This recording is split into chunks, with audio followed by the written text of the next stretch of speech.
mga sandaling ito ay ating makakasama si Attorney Manuelito Luna, isang dating former PACC Commissioner, at tatalakay natin ng tungkol nga sa issue ngayon ng impeachment complaint laban kay Vice President Sara Duterte. Magandang araw po, Attorney Manuelito Luna. Live na live po tayo. Magandang araw, Carlo at Admar, sa inyong programa, and thank you sa SMNI. Ayan. Maraming salamat po sa inyo oras. Attorney Manuelito Luna, una po namin itatanong is, recently lang po ay nagpahayag ang Supreme Court na nagbibigay or pinabibigyan nila ng paliwanag itong Kamara regarding nga sa impeachment complaint ni Vice President Sara Duterte, kung saan ang kampo naman ni Vice President Sara Duterte naghain nga ng certiorari sa Supreme Court na ipatigil itong ginagawang impeachment proceedings sa House Committee on Justice. Ano po ang inyong masasabi tungkol sa isyong ito? Alam mo, magandang senyales yan. Although wala po tayong sinasabi na matter regarding that. In the meantime, kasi order, wala pa decision yan, is a good move. And I believe Vice President VP Sara Duterte did the right thing in questioning or assailing the proceeding sa House Committee on Justice laban sa kanya dito sa void impeachment. Why do I say this? Well, as you must have observed, I've been very consistent, no? Sa impeachment kasi, ang initiation ng impeachment proceeding dapat ay tugma or tumutugma doon sa requirements ng due process, ng rules ng House at ng Constitution. Hindi pwedeng magmalabis or merong grave abuse of discretion on the part of the House of Representatives Committee on Justice. Unfortunately, dito sa sitwasyong ito, meron kaming nakita na paglalabis or pagmamalabis on the part of the House, with all due respect. Kasi yung kanilang ginagawang fishing expedition at pag-issue ng subpoena is well beyond their power. Nagiging parang mini trial na nga. Yun nga ang description nila mismo na nagsabi sila na meron silang mini trial. I have not heard of a mini trial being conducted by the House Committee on Justice in any of the impeachment proceedings before. Kasi with all humility, ang inyong abang lingkod, si Atty. Manuelito Luna, ay sumali sa at least 3 impeachments. Gaya ng Corona impeachment, ang Bautista impeachment, at ang iba pa. So, hindi ko nakita itong klaseng aksyon on the part of the previous Congresses. Ngayon lang na merong ganito na parang full-blown trial or mini trial on the part of the House, when in fact, ang kanilang duty under the Constitution or mandate is only to initiate cases or complaints of impeachment. So sana, kung mindful ang House Committee on Justice sa kanilang mandato, ay itigil na nila ang ginagawa ngayon dito. At kung sa tingin nila meron silang probable cause, ipresenta na nila yan ang kanilang report or committee report sa House Plenary para magkaroon sila ng deliberasyon at magbotohan sila kung uusad ba yan, kung i-approve ba yan ng plenaryo at i-transmit sa Senate for trial. Sa ngayon kasi, mukhang gusto nilang gamitin ito as a spectacle, with all due respect again to the House Committee on Justice, para pahiyain, para palakihin, parang gawing kangaroo court yung House Committee on Justice, which is improper, illegal, void, and unconstitutional.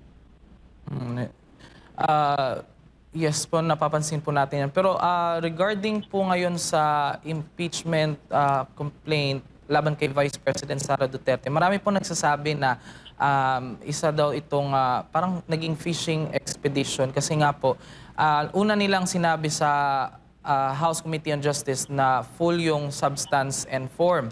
Pero later on ay yung parang nagkakaroon pa sila ng paghahanap ng mga ebidensya na maibabato nila laban kay Vice President Sara Duterte. Ano naman po ang inyong reaction or komento tungkol sa isyong ito?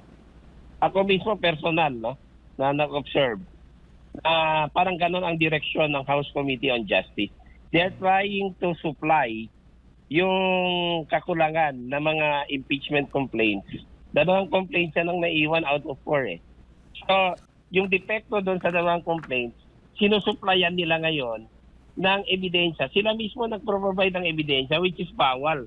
Dahil only the complainants, through their complaints, can supply whatever evidence that they have, dapat yan in-attach doon sa kanilang complaints. Sa tingin namin, walang ganung attachment eh. Kaya nga sinusupina nila yung mga bangko, sinusupina nila yung mga korporasyon, sinusupina pati yung mga law firms na bawal na bawal. Because at this stage, hindi pwedeng isupina itong mga entities na ito para palakasin, para kumpletuhin ang ultimate facts na wala doon sa complaints.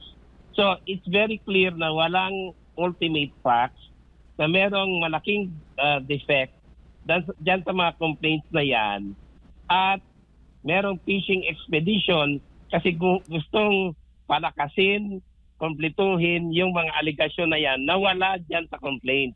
This is utterly void ab initio, at ang yung proceeding ng House Committee on Justice ay in grave abuse of discretion. So, proper subject of a petition for certiorari and prohibition with temporary restraining order ito. Kaya nga, yung kampo ng Vice Presidente, yung depensa, ay inakyat na ito sa mahal na kataas-taasang hukuman. Now, let's make a comparison po. Nabanggit niyo po kanina, Attorney Luna, na umattend po kayo sa mga nakarang impeachment ng mga nakarang opisyal na nasa ilalim din sa impeachment kagaya po ni dating CJ Corona. Ano po ang inyong masasabi sa nangyayari ngayon compared no? Meron bang ginawang parang kagaya ng nangyayari ngayon na fishing expedition, yung naghahanap pa sila ng ebidensya against sa kanila ipinapa-impeach nung time nung mga nakarang opisyal? Well, sa Corona at Bautista impeachments, walang ganun eh. Walang supina na inisyo ang House sa level nila. Bawal kasi yan eh. Alam nila yan. Ngayon lang nangyari na unprecedented na nag-i-issue sila ng supina and they are in a fishing expedition. At merong double standard dito, Carlo and Admar. Kasi doon sa previous mga impeachments, walang ganito. Bakit ngayon merong ganito? Doon din sa mga complaints laban kay President Marcos Jr., walang ganyan. Pero ngayon meron. So there is a double standard na ina-applyan dito sa proceeding laban kay Vice Presidente Sara Duterte. And with all due respect, maling-mali ang House dito at merong grave abuse of discretion. Kaya tama lang na iakyat na ito at inakyat na nga ni Vice President Sara Duterte at ilang grupo itong usaping ito. Ayan. At isa lang pong katanungan na Attorney Luna bago ko pa ipasok kay Yes. Admar. Ngayon po sa nangyayari sa impeachment trial ni VP Sara, meron naman din po kasi nagsasabi na kapag inakyat ito sa plenary ay magkakaroon ng epekto sa number of voters sa kung ilan yung boboto kasi kumpara noon nung nakaraang taon kung saan umabot ng 251 yung votes sa plenary kaya umabot sa Senado. Sa tingin niyo po, Attorney, magkakaroon ng epekto sa number ng boboto kapag ito'y nahihain na sa plenary? Definitely, may mga naririnig tayo na hindi kasing lakas noon ang panawagan dyan mismo sa loob ng House. Kaya siguro gusto nilang i-dribble-dribble muna ito para makumbinsi nila yung mga kasama nila dyan sa House of Representatives na sumuporta. Kasi I see a dwindling and weakening support dito sa impeachment laban kay Vice Presidente Sara Duterte. Of course, takot sila kasi malapit na ang 2028 at mahina yung complaints. In fact, yung NUP, National Unity Party, nag-express na ng kanilang collective decision na kung walang bagong matter and evidence na makita sila, hindi nila susuportahan itong impeachment complaints. Kaya nababahala siguro sila. Kaya dribble muna at ginagawa ito nila through their power of subpoena. Nag-i-issue ng subpoena at nag-fishing expedition para makumbinsi pa nila yung kanilang mga kapwa kongresista. But I think that will not work sa sitwasyon ngayon kasi obvious talaga na napakahina ng impeachment complaints and the complainants have failed to substantiate yung kanilang mga alegasyon laban sa Vice Presidente Sara Z. Duterte.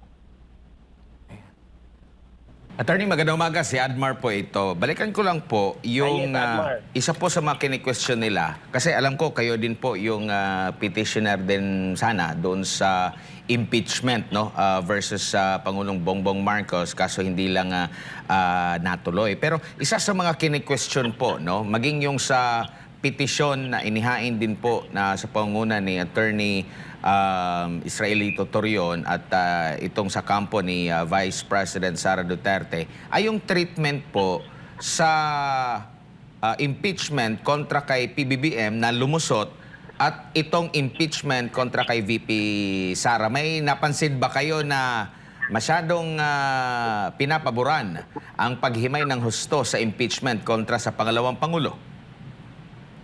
Obvious yan, Admar, na ganon ang sitwasyon. Kasi in the case of PBBM,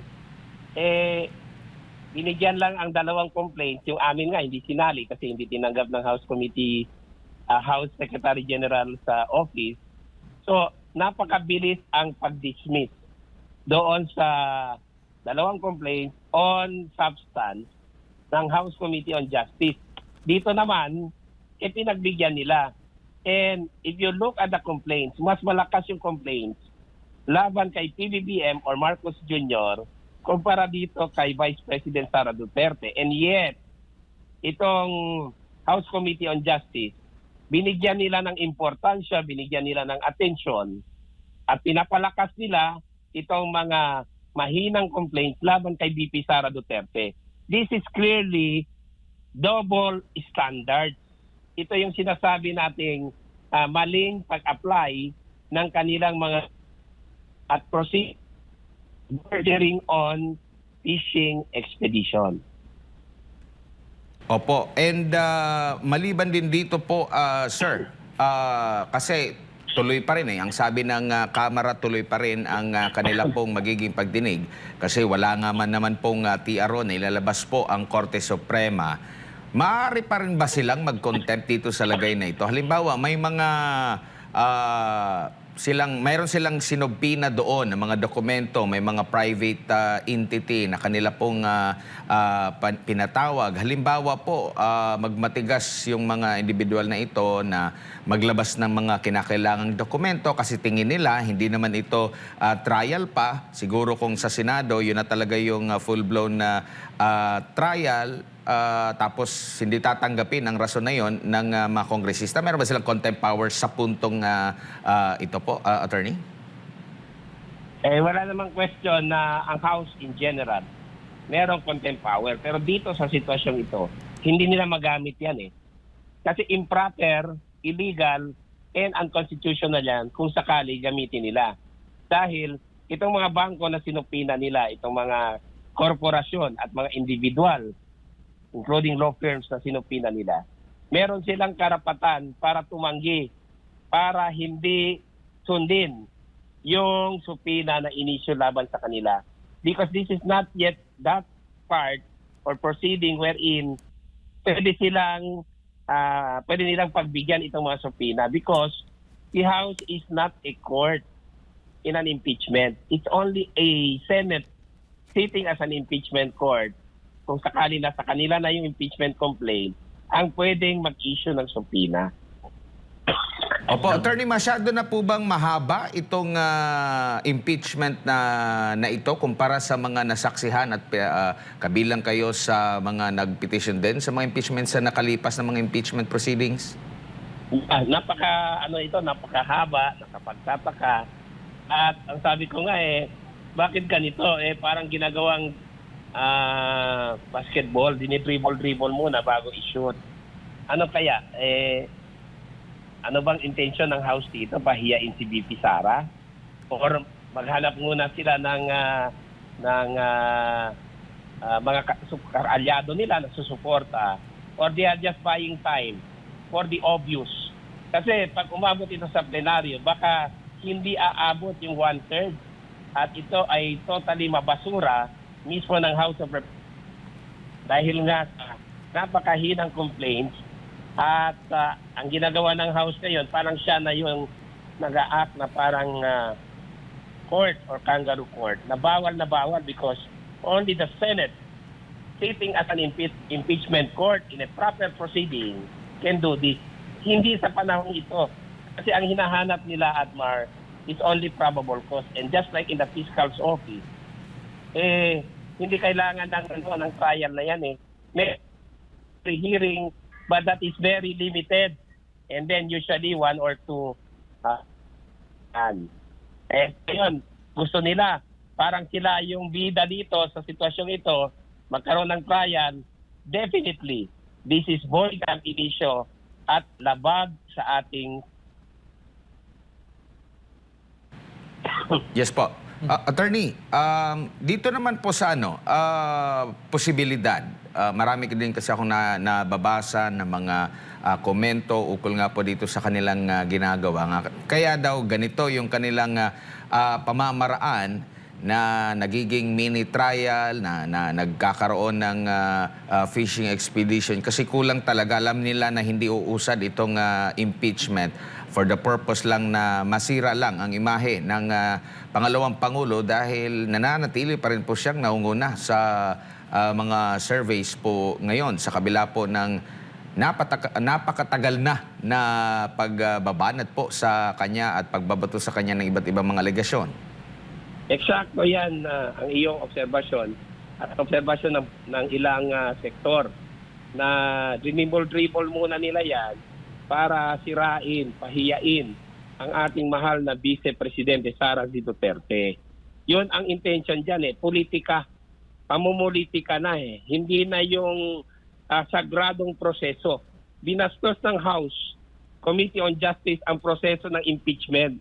Kaya nga ito inakyat kasi why will the Vice President bring a petition for certiorari and prohibition with a prayer for temporary restraining order kung hindi nila nakikita itong mga galaw na ito? They are in a better position than us, the general public, para makita yan. Kaya tama yung ginawa ng ating Vice Presidente Sara Z. Duterte. Opo. And dito po sa paghakbang ng Korte Suprema, mali po ba na magpasaklolo yung isang individual kung meron siyang nakikita? Kasi after nung dumulog ang pangalawang Pangulo, abay pinuna ang naging hakbang ng Vice President ng ilan sa mga taga-andyan sa House Committee on Justice. Grabe yung kanilang mga pagpuna na parabang walang karapatan ang pangalawang Pangulo na mag-question doon sa prosesong kanilang ginagawa. Alam mo, natural talaga maging defensive sila kasi mali yung kanilang ginagawa Kasi kung tama, hindi ganun ang kanilang reaksyon. So that kind of reaction on their part only proves na mali yung kanilang ginagawa. Meron pa nga sinabi si Representative De Lima na yung Supreme Court daw ay Sara's Court. You know, that is contemptible or contumacious, or she may be cited in contempt, indirect contempt of court for saying that. Kasi very irresponsible itong si Representative De Lima in labeling as an officer of the court siya ay bilang abogado, more than a congressman, dapat respetuhin niya ang Korte Suprema. Kami mga abogado, like myself, Attorney Manuelito Luna and the others, nasasaktan kami every time na binabastos ang Korte Suprema kasi ang aming duty under the law is to protect the integrity and the image of the Supreme Court. Sayang itong si Representative De Lima eh. Ito na sana yung kanyang panahon para bawiin, para baguhin yung kanyang imahe na nasira dahil din sa kanyang mga ginagawa before. Pero ngayon, nadagdagan yung kanyang kasalanan sa court by labeling the Supreme Court as the Supreme Court, the highest court of the land. It is the last bastion, the final arbiter. Natural, kung merong paglabag sa karapatan ng isang individual gaya ni Vice President Sara Duterte at merong grave abuse of discretion, iakyat talaga yan to seek refuge and protection from the court. Hindi po yan unnatural, hindi yan illogical, hindi yan pagtakas doon sa accountability. So, tinitwist ngayon ng House Committee on Justice, some members thereof, itong paggalaw, itong ginawa ni Vice President Sara Z. Duterte. And we, the public, are well aware of the action of the Vice President, which is in accordance with law, in accordance with her rights, under the Bill of Rights, and in accordance with the Constitution. Ang mali dito, ang House Committee on Justice. Opo, at ang tanong din ng ating mga kababayan, may mas malaki pang perang involved sa ibang mga issue, like kagaya po doon sa maleta, ang dami na pong mga nilalabas din na mga videos at mga larawan ni Attorney Levito Baligod. Kaugnay nga po dito sa alegasyon ng mga dating sundalo na naging aide daw po ni dating Congressman Zaldico. Meron ding mga posting sa social media itong si dating Congressman Mike Defensor kaugnay doon sa mga kini-question din ng COA kung pagbabatayan yung kanilang rason kung bakit nila inimbisigan ang pangalawang Pangulo. Di hamak na may mas marami pa palang mga ahensya ng gobyerno, mas malaking involved na pera, pero nakatutok sila dito po sa impeachment, attorney. Well, yan po ang obserbasyon ng ilan na nagkakaroon ng parang diversion. Inililihis ang issue ng pananagutan dito sa maletang kickbacks na umabot sa 805 billion at ginagamit bilang punching bag ang ating mahal na Vice Presidente Sara Duterte. Tumigil na ho kayo dyan sa House Committee on Justice. Huwag niyong gawin yan kasi alam ng Pilipino ang inyong motibo at inyong intention dito. Hindi po mabubura sa isip ng sambayan ng Pilipino ang mali-malitang skandalo na nasangkot ang ilang miyembro ng House of Representatives at ibang mga opisyales, including President Marcos Jr. Huwag niyong gamitin si President Sara Z. Duterte bilang sangkalan or punching bag dahil hindi ito mabubura. Ibang issue po yon at dapat iniimbestigahan ng mga investigative bodies yung maleta delivery scheme na sinabi ko rin dyan sa SMNI ninyo in one interview at huwag gamitin si Vice President Sara Duterte. Kasi yung taong bayan ay gising na dito sa issue ng maleta delivery scheme. Ayan. Maraming salamat po, Attorney Manuelito Luna, former PACC Commissioner, sa inyong panahon.